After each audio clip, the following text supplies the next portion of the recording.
Hello everyone, this is Daughter Darkness, and today I'm going to be talking once again about Kingdom Hearts 3 and basically just about the updates and footage that was released from the Kingdom Hearts 3 premiere event in the US at the end of last week. I just wanted to make this short video. It's pretty much a follow-up to the one I made last week talking about the current status of the gameplay.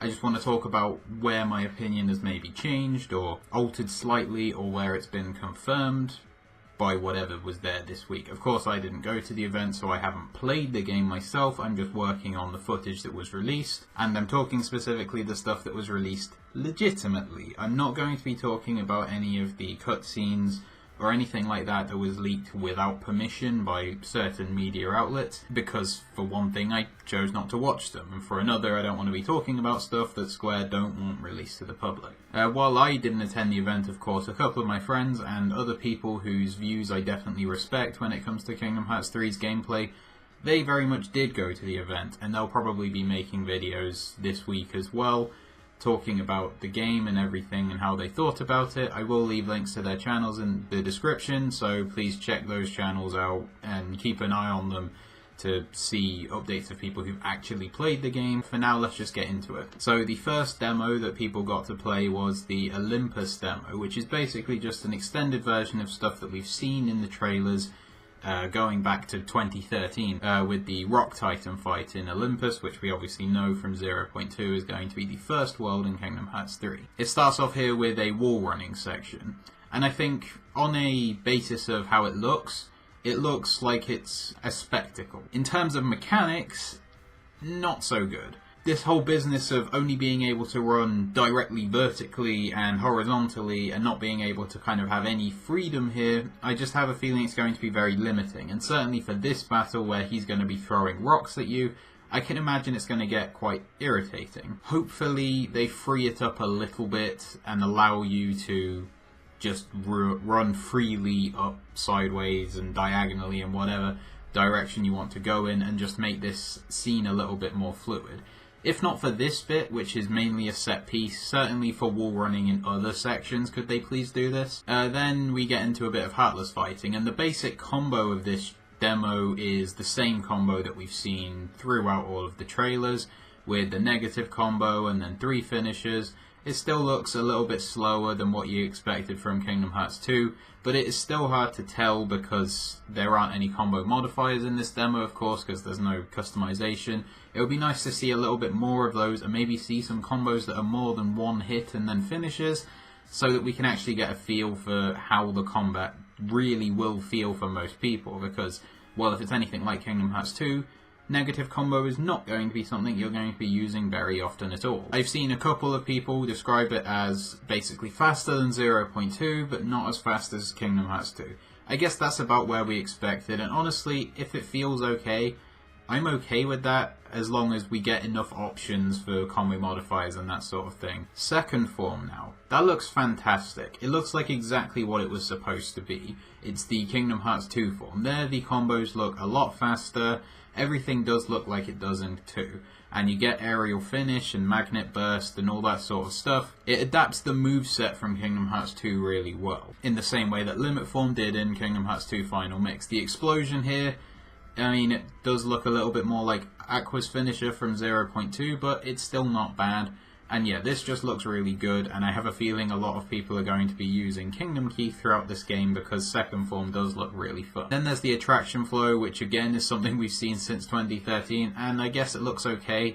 It's really just a scripted spectacle type thing, which I think is fine for this sort of battle. So yeah, that's the Olympus section. Just as another note, both for this one and the other demo, they were running at 1080p 60 frames per second. I understand there were a couple of frame drops in some point, but obviously the game's still got months to go out for optimization and all that sort of stuff. But they were running on the PS4 Pro and the Xbox One X. Presumably on the base PS4 and the base Xbox One, you're going to be getting 1080p 30 frames per second, which, I mean, honestly, I think is fine. I say as I've got my PS4 Pro sitting right next to me, of course. Now, the other demo that was available, and this was a lot more substantial, this was the Toy Box demo, basically the Toy Story World, that's the new name of it, and it does just show a little bit more gameplay. It shows some of the mechanics that we saw from previous trailers in action a bit more, you know, with your power form and your gauntlets and all of that sort of stuff. And one nice note here is that we get the field theme for the Toy Story world, and it's an instrumental version of You've Got a Friend in Me, which is quite nice. When that was done in the past with Under the Sea, it didn't work quite so well, but this one does seem nice, and it does work as a field theme quite well. In this section we see a little bit more of attraction flow here, and shock horror, it's a situation command! Yay, more situation commands, just what we needed. It looks like it's going to pop up based on enemies that you find. It seems to be fairly random, like some enemies will just have it as an option if you're hitting them, so basically it's just Reality Shift from Dream Drop Distance brought into the new game. As long as it's not something that's going to be popping up constantly, I don't really have a problem with this. Attraction flows always looked like a bit of a throwaway mechanic, so I'm not that fussed either way, but I just don't want it to be something that you can constantly be calling on to basically make every fight easy. And all the different transformations and everything here, they look fun to use. They've all got their different pros and cons and all that sort of stuff. Hopefully they're all going to be useful in different situations, and I suppose they're going to put the situation in situation commands. Hopefully. Everything still is a little bit cinematic here in terms of the transformations, but we did see in the Olympus part at least a transformation that didn't require the camera to like zoom in on Sora as he went into second form in that case. So hopefully that means that it's going to be either optional or it's something where like the first time you use it, it'll have the big like cinematic camera panning over to you and everything, and then the next time it will just sort of send you into it the same way that, say, summons worked in Kingdom Hearts 2. Speaking of summons, hi Ralph. His summon honestly doesn't look that good, but it's nice to see him in this game, and also you can skip cutscene. And also you can skip the cinematic for summons entering sort of on the go. You don't have to change it in the menu, you can just press square and it will skip the cinematic and bring the summon right out, so that's a nice feature to add. Apparently this demo contained about 30% of the Toy Story world, which I guess gives you a bit of an idea of the scale of these worlds.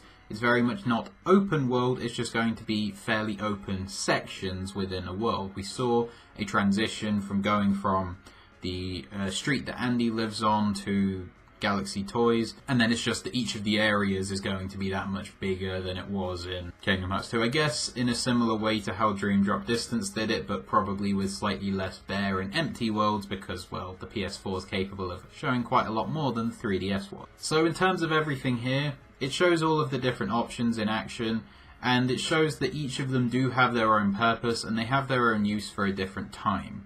Keyblade switching is here, which I'm absolutely ecstatic about, because I mentioned last week that the situation commands is a bit of a downgrade from drive forms, where you could choose the form that you wanted to use at the situation that you wanted to use it, whereas now you were forced, based on whatever Keyblade you have, to use a particular one. Well, now because you can switch Keyblades, you can at least have a couple to choose from, rather than just having one that you're going to have to use until you go into the pause menu.